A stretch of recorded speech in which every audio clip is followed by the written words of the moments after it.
lahat. Una po sa lahat, kami po ay pumasyal dahil nami-miss na namin kayo.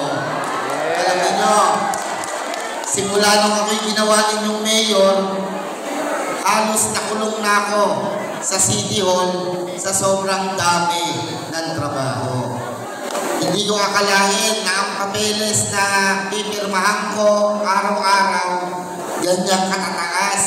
Kaya nauubos yung oras ko sa City Hall para sa mga dokumento at dun sa mga pagpirma ng papeles. Pero syempre, iniisip ko, ang pagiging mayor, pagiging ama. Diba?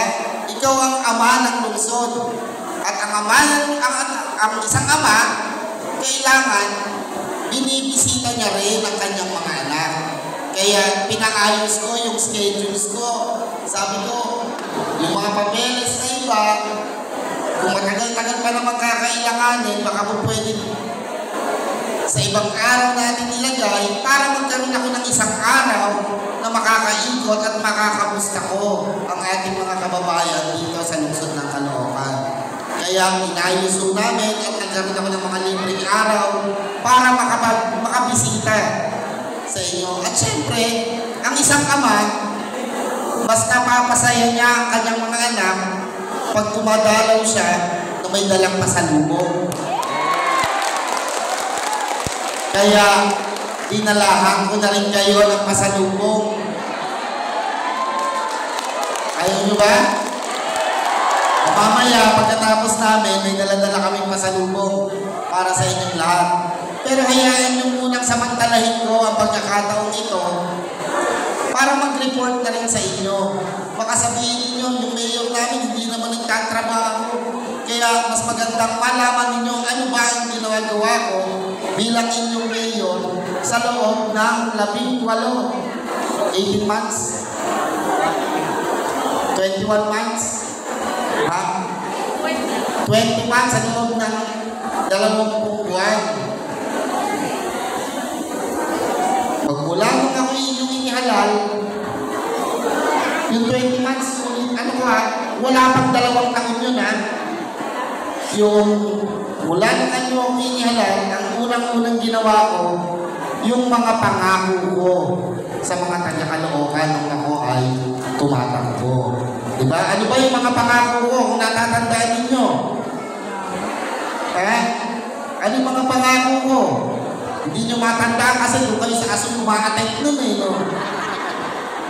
Ang mga pangako ko sa inyo noon, nagsabi ko, sa panahon ng aking ama, ang mga senior citizens natin, tuwing sasapit ang birthday, may spaghetti package sila. Diba? Sabi ko, hindi ako nagpapatalo sa tatay ko.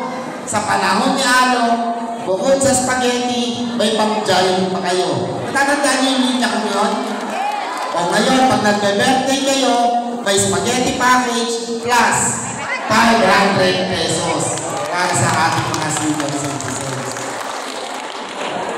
Ang sabi ko noon, sa panahon ng aking ama, nagkaroon tayo ng College of Law sa ating universidad.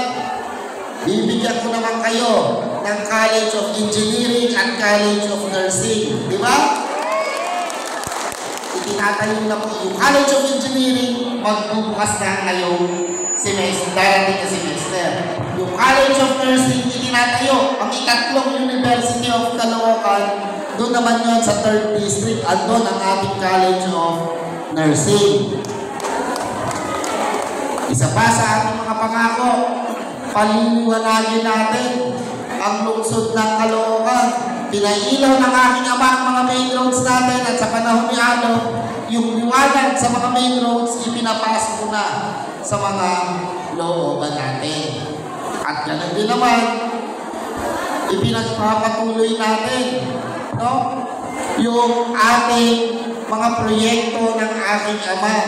Kung natatandaan ninyo, sabi ko nung, kung tayo ay madidimanda, huwag naman. Pero kung tayo ay magdidimanda kung maaagabyado, pupunta tayo ng korte. Di ba? Saan korte tayo pupunta? Diyan sa 10th Avenue.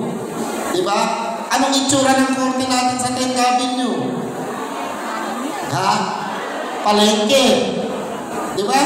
Kasi yan, hindi naman dinisign yan at hindi yan ginawa bilang isang korte. Ginawa yan at dinisign yan bilang isang palengke. Kaya mukhang palengke talaga yung 10th Avenue nating korte. Tandaan natin, ang korte, ang pinag-uusapan dyan, buhay mo, kapalaran ng isang tao. Paano makakapag-desisyon ng maayos ang ating mga hukom kung ang vicinity nila magulo? Kung magulo, siyempre pag magulo ang paligid mo, magulo ang magiging isip mo. Kaya itinatayo na sa tabi ng ating City Hall ang 8 palapag at pinakamagandang Hall of Justice sa buong Pilipinas. Nilahat ko na, hindi lang Metro Manila, buong Pilipinas, itinatayo na kung napapansin ninyo. May itinatayo doon sa gilid ng City Hall natin, yun yung Hall of Justice. Ganun din ang pansin ko, kailangan tayo mga taga-Caloocan magkaroon ng oportunidad. Dahil ang kailangan natin, trabaho. Diba? Pero kasi kung minsan, yung oportunidad darating, pero nagiging nadedelay dahil sa mga proseso. Di ba? Kaya yung katabi ng ating Hall of Justice, ito ang City Hall, ito ang Hall of Justice, yung katabi doon, binili na rin ng pamahalaang lungsod yung lote. Tatayuan ko kayo ng government center. Ano ba ang government center? Kung kayo ay magtatrabaho, mag-a-apply ng trabaho, ano ang mga requirements ninyo? SSS, Pag-ibig, NBI clearance, ano ba? PhilHealth. Diba maraming requirements? Pupunta ka dyan sa EDSA, tatawid ka sa SSS, pupunta ka sa Pag-ibig, kukuha ka ng tin sa BIR, papalit-palit, oras, pamasahe, ubus na tayo. Diba? Baka yung ina-applyan natin trabaho, nakuha na lang iba. Doon sa government center natin, papapasukin ko ang SSS, PhilHealth, Pag-ibig, BIR, lahat ng mga national agencies na kailangan natin sa paghahanap ng trabaho at mapadali ang proseso, pagsasama-samahin na natin sa loob ng isang gusali para mas mabilis na makuha ng mga batang kangkalo ang kanilang requirements. Ito po ay nangyayari na ngayon, inuumpisahan na po. No? Ito hindi kwentong kunsero. Ito ay hindi pangarap dahil ito ay isinasakatuparan na dahil ginagawa na po sila sa kasalukuyan ngayon. Nag-aantay lang tayo ng panahon matapos. 3 taon lang ang termino ng isang mayor. Ang unang termino ko, 3 taon lang eh. Siyempre yung unang taon ko, kaayusin ko yung mga proseso. Diba? Pangalawang taon, ibibig, ipapaayos, i-construct. Mga malalaking gusali ang pinag-uusapan natin. Kung bahay nga, 8 buwan, hindi matatapos eh. Diba? Yan, mga mega projects yan, mga yan. Mga 2 taon bago matapos yan. Pero inuumpisahan na at makikita ninyo ang resulta by next year. So, sa mga batang kangkalo, abangan ninyo ang malaking pagbabago dito sa lungsod ng Caloocan. Sa panahon ngayon, tignan ninyo, nagtitiwala na ang mga negosyante sa atin dito sa Caloocan. Ang mga malalaking negosyante, nagpapasukan na. Tignan ninyo ang SM. Pinakamayamang pamilya sa buong Pilipinas, di ba? Akalain mo magtayo dito sa atin. Ibig sabihin, yung mga malalaking negosyante nagtitiwala sa atin, nakikita nila na malaki ang pinagbabago ng ating lungsod. Magkakaya ka ba ng bilyon-bilyon proyekto mo? Kung alam mo hindi nila mababago ito, alam nila, nagkakaroon na ng purchasing power ang mga taga-Caloocan. Kaya hindi na sila nagtatayo sa ating lungsod. Nakikipag-uusap na rin ang Robinsons na magtatayo dito sa lungsod ng Caloocan. Habang dumadami ang malalaking negosyante, dumadami ang job vacancies sa Caloocan. Dumadami ang mga empleyo natin. Trabaho yan. Trabaho dumadating. Sa aking 20 months, marami na tayong nagawa. At hindi pa po nag-iinit ang administrasyon ni Along Malapitan. Mas marami pa tayong magagawa sa mga darating pang panahon. Sa mga senior citizens pala, binigyan ako ng kapangyarihan ng ating konseho na makipag-MOA sa SM para maging libre ang panonood natin ng sine tuwing araw ng Lunes. Kaya, pag Lunes, hindi nyo makita si Lolo at si Lola, huwag nyo nang hanapin. Nag-date sila sa SM. Kaya sa inyo pong lahat, maraming salamat sa pagkakataon ibinigay niyo sa akin at umasa kayo na marami pa tayong gagawin proyekto na magiging makabuluhan sa mga taga-Caloocan. At nagpapasalamat ako sa ating mga kasama siyempre ngayong umagang ito para sa ating pag-uulat na makamusta rin kayo bukod sa pag-uulat na makamusta natin kayo. Kasama natin ngayong umaga yung kapitan dito sa Barangay 19 si James Abel, si Konsehal Lance Almeda, Konsehala Carol Cunanan, si Konsehal NA. Sabi ko sa kanya, lalabas kami, ikaw muna ang tumaho sa City Hall.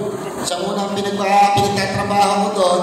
Sabi ko sa kanya, total last term ka naman, ang isama na lang na muna natin yung iyong may bahay. Pangalan pa lang na ito, konsehal na eh. Si Gons Asistio,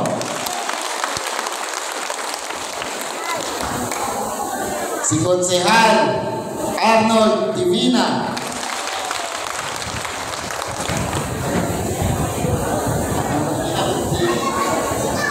kapitan ng Barangay 53. At ang kapitan ng Barangay 53, anak ni Doc Ed Aruelo. Si Kapitan Ken Aruelo. At siyempre, yung ating katandem sa paglilingkod, Vice Mayor Karina Ter.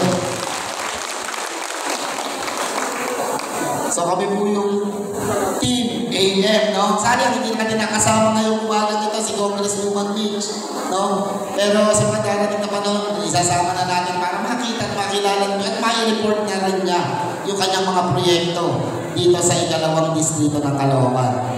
Muli sa inyong lahat, maraming salamat at simulan na natin ang distribution ng pasalubong sa mga taga-barangay.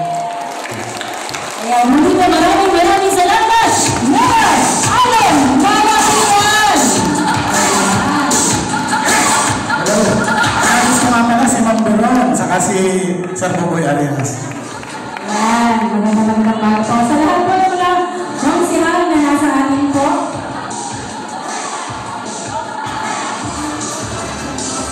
Ayan, syempre, saksihan din natin ang mga old ng nangatan. Yung 20 tanod po dito na sa harap. Sa harap yung 20 tanod.